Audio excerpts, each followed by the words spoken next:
Le 16 août 2025, à 4 heures du matin, un convoi de 57 camions transportant des armes a été intercepté à la frontière sud du Burkina Faso. Cette saisie n'est pas seulement un coup de filet exceptionnel, mais un point tournant dans la lutte invisible menée par le pays. Si une telle opération a été stoppée à temps, d'autres peuvent avoir échappé au radar. Comment cet incident semble-t-il changer la dynamique de la guerre secrète qui se joue autour d'Ibrahim Traoré ? Pourquoi cet événement pourrait-il transformer la perception de la sécurité dans la région ? L'interception du 16 août 2025 a bouleversé le Burkina Faso. Non seulement cet événement dévoile des failles dans le système de sécurité, mais il met également en lumière les tensions croissantes dans le Sahel. Ibrahim Traoré, au cœur de ce système, doit maintenant naviguer entre pression intérieure et défis extérieurs. Alors que les frontières du pays sont constamment menacées, une question essentielle se pose. Comment l'État peut-il maintenir son autorité et sa souveraineté face à des forces invisibles mais puissantes ? Cette saisie n'est pas simplement un fait militaire isolé, mais un révélateur de la guerre asymétrique qui se joue dans l'ombre. Les répercussions de cet incident peuvent être profondes, non seulement pour la stabilité du gouvernement en place, mais aussi pour l'équilibre de la région entière. L'enjeu est d'une ampleur considérable. Il s'agit de préserver l'intégrité d'un pays fragile tout en jonglant avec les forces politiques et militaires en jeu. Ibrahim Traoré, loin d'être une figure héroïque, se trouve être au centre d'un jeu de pouvoir beaucoup plus complexe. Cette crise met en lumière la fragilité du Burkina Faso, tout en soulignant la nécessité d'une stratégie plus proactive et d'une vigilance accrue. Le 16 août 2025, l'interception de 57 camions chargés d'armement a immédiatement changé la donne pour le Burkina Faso. Ce n'était pas un simple incident, c'était un signal clair que les menaces à la sécurité du pays avaient atteint un nouveau seuil. Chaque camion contenait suffisamment de munitions pour équiper une armée entière et l'ampleur de l'opération ne pouvait être ignorée. Ce n'était pas un trafic ordinaire, c'était un convoi stratégiquement conçu avec une logistique et une organisation impressionnante, destinée à contourner les contrôles de sécurité en place. Les autorités burkinabées ont réagi rapidement, mais l'interception n'a fait qu'exposer un problème plus vaste. Les flux illicites traverse les frontières du plébiscite du pays depuis des années.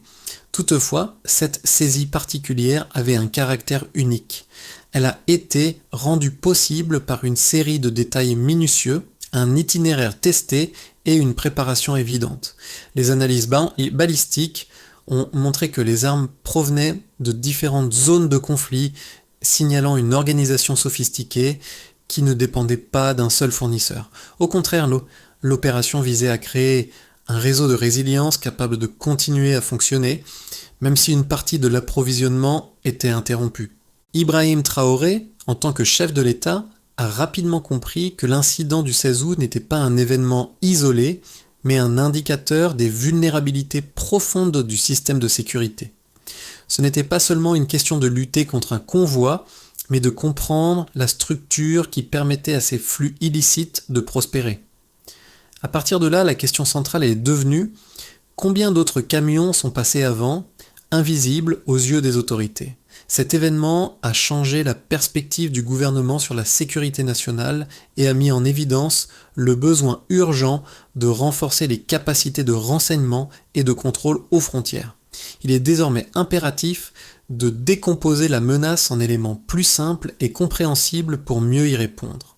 L'interception des 57 camions du 16 août 2025 a été l'œuvre d'un acteur inattendu, le capitaine Moussa Kaboré. Ce matin-là, sur une route déserte, il a repéré un convoi qui semblait trop lent pour être innocent. Alors qu'il n'avait aucune certitude sur la nature du chargement, son intuition l'a poussé à ordonner l'arrêt du convoi. Ce geste, bien que risqué, a été un tournant décisif. Il a déclenché une chaîne de réactions qui ont permis de saisir les camions avant qu'ils n'atteignent leur destination. Ce n'est pas simplement une victoire militaire, mais une démonstration de la capacité de l'État burkinabé à réagir rapidement et efficacement face à une menace immédiate. L'impact a été immédiat. Une fois l'alerte donnée, les centres de commandement se sont activés et les autres corridors ont été verrouillés en quelques minutes. L'État a réussi à empêcher une escalade potentielle, mais cette réussite a révélé la fragilité du système en place.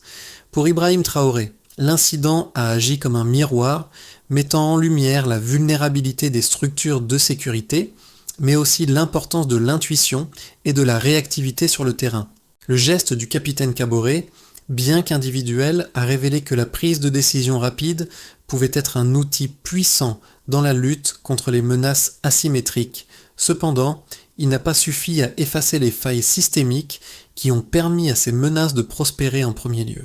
Cet événement a également fait émerger une prise de conscience parmi les citoyens et les forces de l'ordre.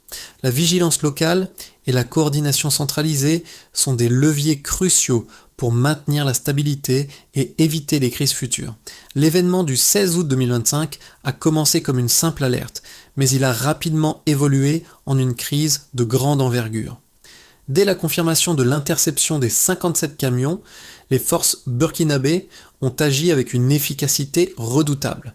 En quelques heures, l'armée, la police et les services de renseignement ont été mobilisés, coordonnés et ont travaillé main dans la main pour verrouiller les points stratégiques du pays.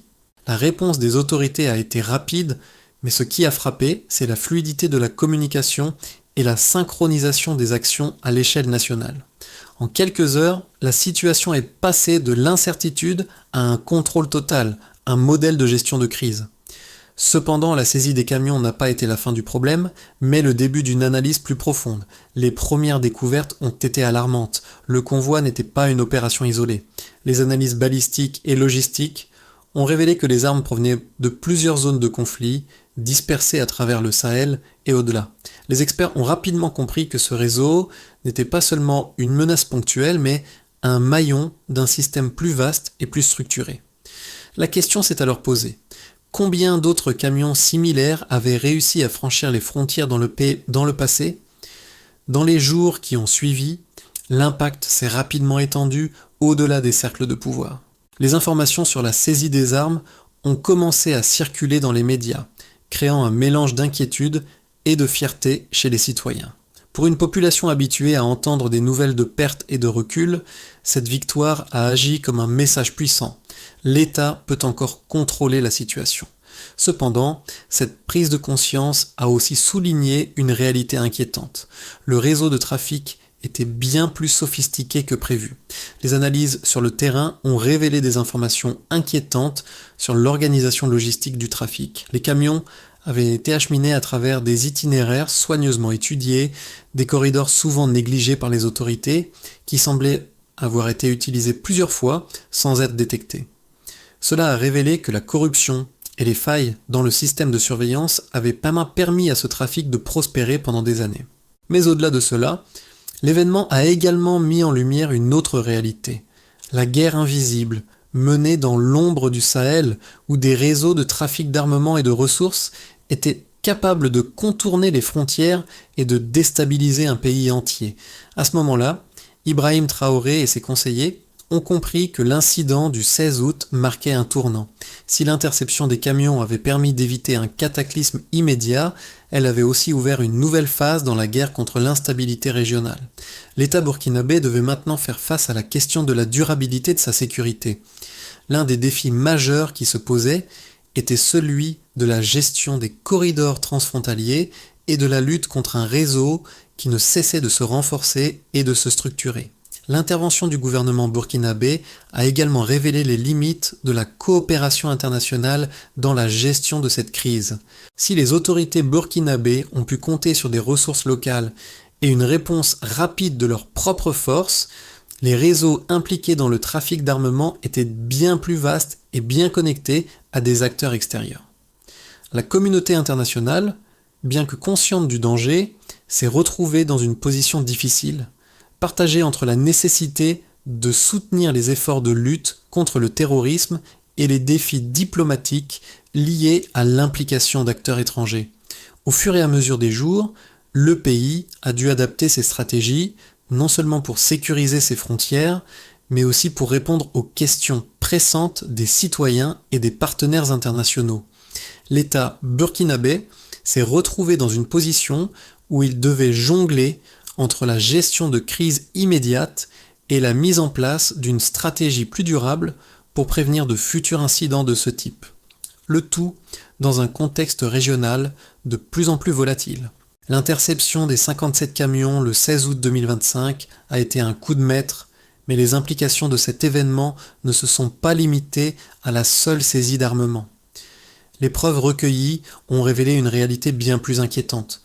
Les premières analyses balistiques ont montré que ces armes étaient issues de plusieurs zones de conflit.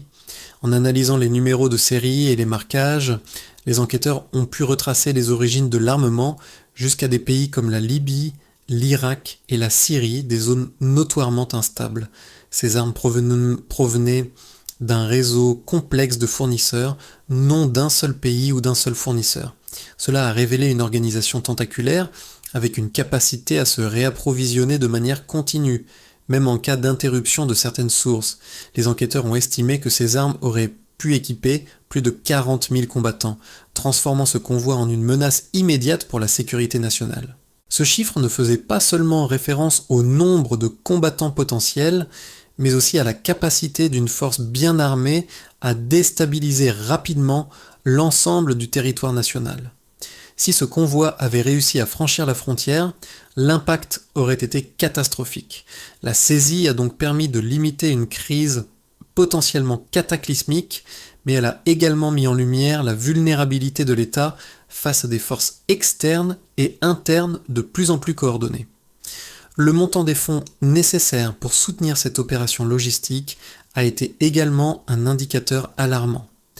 Selon les rapports financiers des enquêteurs, plus d'1 milliard de dollars étaient impliqués dans ce réseau, répartis sur plusieurs comptes dans différentes juridictions internationales. Ce chiffre a permis de comprendre que ce n'était pas une simple opération de trafic, mais une organisation criminelle structurée, avec une capacité à se financer de manière sophistiquée en utilisant des méthodes de fractionnement de paiement pour éviter les alertes bancaires. L'ampleur de ces transactions a révélé un système complexe, difficile à démanteler, mais aussi un réseau financier qui s'étendait au-delà des frontières du Burkina Faso. Le système était résilient et capable de se redéployer rapidement, même après un revers. C'était la véritable force de ce réseau, sa capacité à fonctionner de manière décentralisée avec une multiplicité de relais financiers et logistiques. Cette résilience a été un élément clé de la compréhension de l'ampleur de la menace. Si un convoi pouvait être arrêté, combien d'autres étaient encore en mouvement, invisibles aux autorités? Les preuves quantifiables recueillies lors de cette saisie ont permis aux autorités burkinabées de passer d'une compréhension générale de la situation à une analyse plus fine. L'interception des camions n'était plus simplement un incident isolé, mais un révélateur de la présence d'un réseau bien plus vaste, interconnecté et capable de reproduire ses actions de manière autonome. L'État burkinabé devait maintenant repenser ses stratégies de défense et ses protocoles de sécurité en tenant compte de cette nouvelle réalité. L'impact de ces révélations a été immédiat, avec des experts et des analystes internationaux qui ont rapidement commencé à revoir leur perception de la stabilité régionale. Ce n'était plus seulement une question de Burkina Faso, mais bien une question de sécurité pour l'ensemble de la région du Sahel. La crise burkinabé devenait alors un point d'ancrage pour une réflexion plus large sur la sécurité et la coopération régionale, bien au-delà des frontières nationales.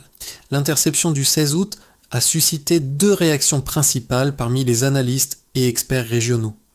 La première théorie, soutenue par certains services de renseignement et par une partie de la communauté internationale, est que cette opération n'était pas une simple tentative de trafic d'armes, mais bien le fruit d'une ingérence extérieure structurée et soutenue par des acteurs internationaux. Les éléments en faveur de cette théorie sont multiples. Les itinéraires empruntés par les camions étaient soigneusement testés et adaptés pour éviter les points de contrôle, une stratégie qui laisse penser qu'il s'agissait d'une opération planifiée de longue date, bien au-delà des frontières burkinabées. De plus, la diversité des sources d'approvisionnement des armes, en provenance de la Libye, de l'Irak et de la Syrie, ainsi que les routes de financement complexes, fragmentées à travers plusieurs juridictions internationales, confirment l'existence d'un réseau logistique qui dépasse largement le cadre national. Cette lecture soutient l'idée d'une volonté politique de déstabilisation, motivée par des acteurs extérieurs à la région du Sahel, cherchant à exploiter la vulnérabilité du Burkina Faso et du Sahel en général. En revanche, une seconde thèse, soutenue par des analystes plus sceptiques, privilégie l'hypothèse selon laquelle l'attaque visait avant tout à exploiter les failles internes du système burkinabé. Il souligne que, même si des éléments extérieurs ont pu contribuer à l'opération, la principale faiblesse réside dans l'inefficacité des contrôles internes, notamment les manquements dans la surveillance des frontières et les corruptions potentielles au sein des autorités locales. Ces analystes estiment que la réussite de l'opération dépendait en grande partie de complicité interne et de défaillances structurelles au sein même de l'État burkinabé. Le fait que ces camions aient réussi à franchir des contrôles de sécurité sur plusieurs étapes laisse penser à un système logistique qui n'a pas été entravé par des failles administratives, mais renforcé par elles. Pour comprendre pleinement la crise, il est essentiel d'adopter une approche intégrée qui reconnaît la réalité de l'ingérence extérieure tout en prenant en compte les vulnérabilités internes du Burkina Faso. Il ne s'agit pas d'exclure l'une ou l'autre théorie, mais plutôt de les considérer comme complémentaires. Ce n'est pas une question de chercher à pointer du doigt un seul responsable, mais de comprendre comment ces deux forces ont convergé pour créer une crise d'une telle ampleur. Les acteurs extérieurs ont effectivement joué un rôle clé en soutenant et en structurant l'opération, mais sans les failles internes, le succès de cette dernière aurait été bien plus difficile à atteindre. En combinant ces deux perspectives, Ibrahim Traoré et son gouvernement pourront élaborer une réponse plus complète et plus stratégique. Une réaction qui ne se limite pas à l'analyse des menaces externes, mais qui inclut également une remise en question sérieuse de la gouvernance interne et des mécanismes de sécurité nationaux. Cela permettra au Burkina Faso non seulement de protéger ses frontières, mais aussi de renforcer ses institutions contre les manipulations extérieures et les vulnérabilités internes. Le 16 août a marqué un tournant majeur dans l'histoire du Burkina Faso. Mais l'impact véritable de cet événement s'est fait sentir bien au-delà de l'interception des camions. Le moment clé n'a pas seulement été la saisie des armes, mais la manière dont cet incident a redéfini la perception de la souveraineté nationale. En quelques heures, ce qui semblait être un simple coup de filet est devenu un révélateur systémique, un miroir qui a montré les failles et les vulnérabilités profondes du pays. L'État burkinabé n'avait pas seulement réagi à une menace immédiate, mais avait ouvert la porte à une compréhension plus large de la guerre invisible qui se joue dans la région. Au fil des jours, des révélations supplémentaires ont ébranlé la tranquillité du pays. Il est apparu que cette opération ne faisait pas simplement partie d'un trafic isolé, mais d'un réseau complexe et interconnecté avec des ramifications qui s'étendaient au-delà des frontières du Burkina Faso. Ibrahim Traoré, loin d'être un simple acteur militaire, se trouve maintenant en position de redéfinir les priorités stratégiques du pays, de renforcer les mécanismes de contrôle interne et de préparer la nation à une résilience à long terme face à des menaces multiples et diversifiées. L'impact de l'interception des 57 camions, bien que d'abord perçu comme une victoire militaire isolée, a rapidement révélé des répercussions beaucoup plus vastes, touchant plusieurs sphères de la société burkinabé. Le premier cercle affecté a été l'État lui-même. En quelques jours, le gouvernement a dû ajuster ses priorités et sa stratégie. Les services de renseignement, les forces armées et les services douaniers ont été appelés à renforcer leur coordination et à mettre en place des mesures de contrôle plus strictes le long des frontières. Les leçons tirées de cette crise ont permis de restructurer certains protocoles de sécurité, mais ont aussi révélé une réalité inquiétante. Les failles dans le système de défense étaient plus profondes que ce que l'État était prêt à admettre. Le deuxième cercle touché a été l'économie nationale. Alors que certains investisseurs étrangers ont suspendu leurs engagements en raison de l'instabilité apparente, il y a eu un effet paradoxal sur l'économie locale. La peur immédiate a été suivie par une prise de conscience accrue, et les banques locales ont observé une augmentation des dépôts. La population, confrontée à une situation de crise, a cherché à sécuriser ses économies, mais a aussi montré une résilience surprenante. Cependant, cette résilience était fragile, et l'incertitude quant à la stabilité future de l'économie demeure. Le troisième cercle concerne les citoyens. L'interception des camions a eu un impact psychologique important. Les habitants ont pris conscience de la vulnérabilité de leur pays, mais aussi de la capacité de l'État à agir efficacement face à des menaces concrètes. Les radios communautaires et les discussions de rue ont alimenté un sentiment partagé de vigilance accrue. Le pays a évolué d'un état de résignation à une prise de conscience collective. Cependant, cette prise de conscience ne s'est pas traduite par une adhésion totale à l'action de l'État. Une question persistait. L'État pouvait-il garantir la stabilité à long terme ou s'agissait-il simplement d'une réaction ponctuelle à une crise immédiate ? Enfin, la révélation la plus profonde a été celle qui a affecté la région. L'interception des camions a exposé un réseau transnational beaucoup plus vaste qu'initialement perçu. Cette prise de conscience a incité une coopération accrue entre les États du Sahel. Des réunions de coordination ont été organisées, des échanges de renseignements ont été renforcés et des patrouilles communes ont été mises en place pour sécuriser les frontières et empêcher de futures infiltrations.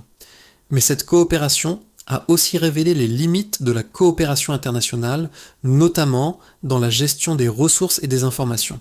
Les conséquences réelles de l'interception des camions vont bien au-delà de ce simple événement. Elles ont redéfini la manière dont le Burkina Faso doit envisager la sécurité nationale, la coopération régionale et la résilience économique et sociale. Cette crise a servi de catalyseur pour des changements structurels, mais elle a aussi révélé les défis complexes que le pays devra relever dans les années à venir. À la suite de l'événement du 16 août, plusieurs scénarios sont possibles pour le futur immédiat du Burkina Faso. Ces scénarios ne sont pas des prédictions, mais des projections basées sur des tendances observées et des décisions clés à venir. Chaque option comporte ses propres risques et avantages, et la direction prise dépendra des choix stratégiques faits par le gouvernement, en particulier par Ibrahim Traoré. Le scénario de base repose sur une stabilisation prudente et vigilante. Le gouvernement met en œuvre une série de réformes sécuritaires visant à renforcer les contrôles aux frontières et à améliorer la coordination entre les différentes forces de l'ordre. Ces mesures sont accompagnées d'une surveillance accrue des mouvements financiers et d'un renforcement de la coopération régionale. Le Burkina Faso, dans ce cadre, pourrait stabiliser son territoire, mais à un coût élevé, notamment sur le plan économique. Les investissements étrangers pourraient revenir lentement, mais la situation économique resterait fragile, dépendant de l'évolution de la situation sécuritaire. Le scénario de base suppose une gestion de crise à long terme, dans laquelle le pays reste sous surveillance, mais évite une escalade majeure. Le scénario optimiste envisage une coopération renforcée entre les États du Sahel. En réponse à la crise, les pays voisins du Burkina Faso pourraient intensifier leur collaboration en matière de renseignement et de défense.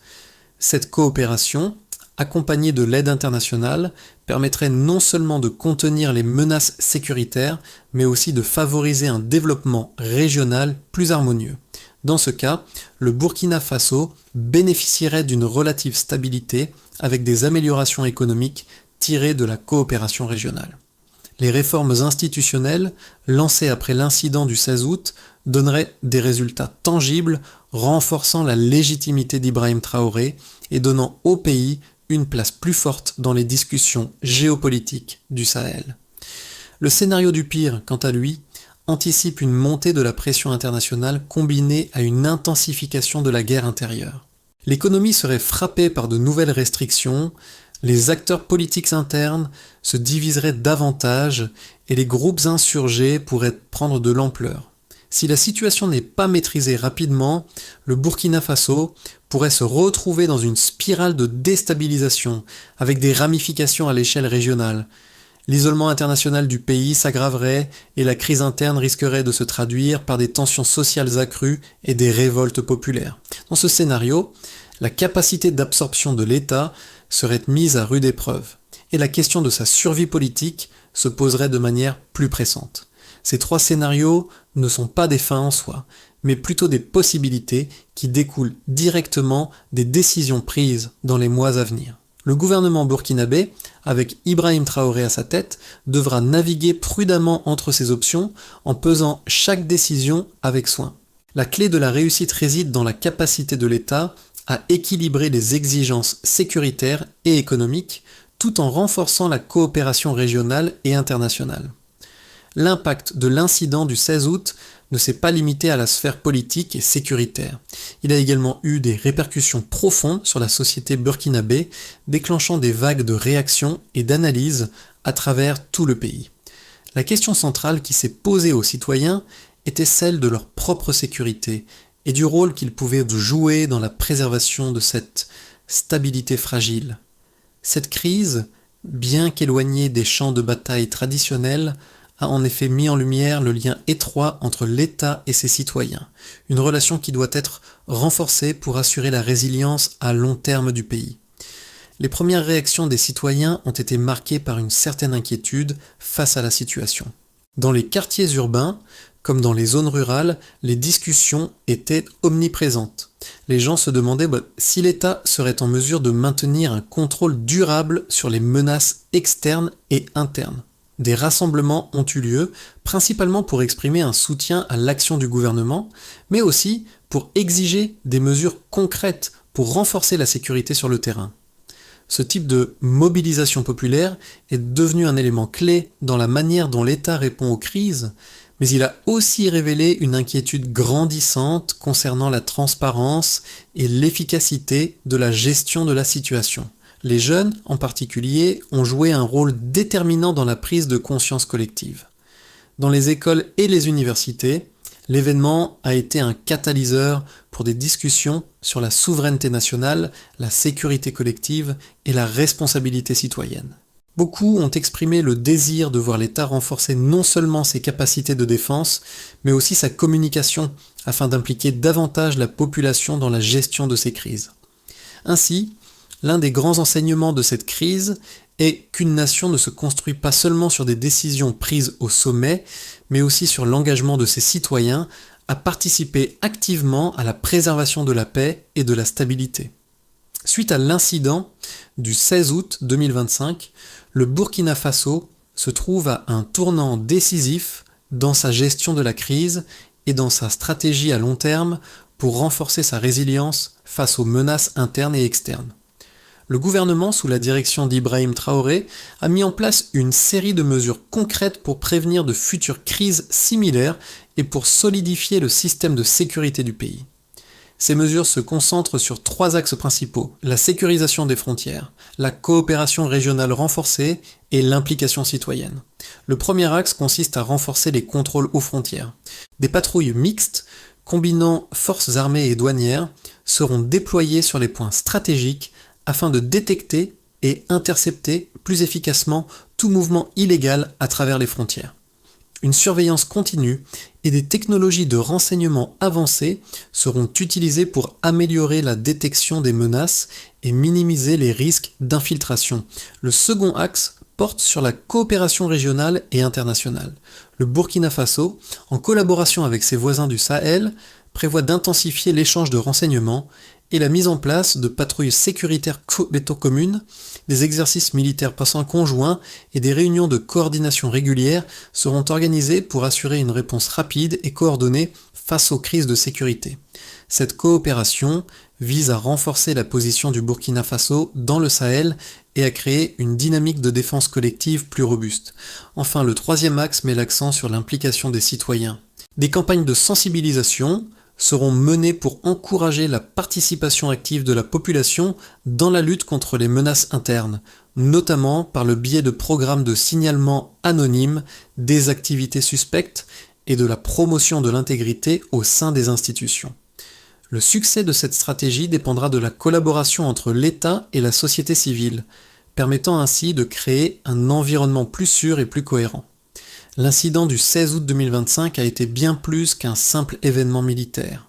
Il a agi comme un catalyseur pour une prise de conscience collective du peuple burkinabé.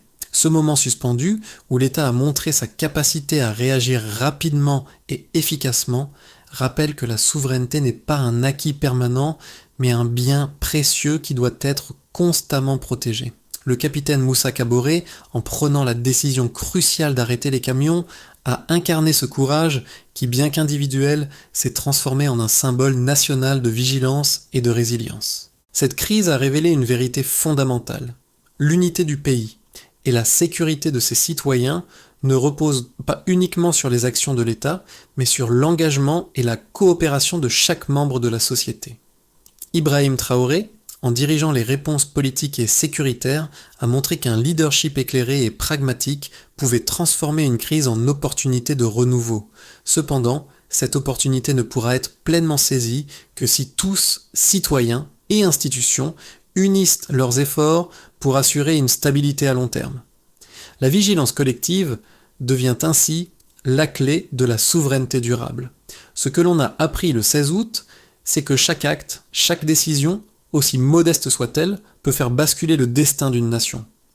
L'incident du 16 août a bouleversé le Burkina Faso, mais il a également ouvert la voie à une réflexion plus profonde sur l'avenir du pays et de la région.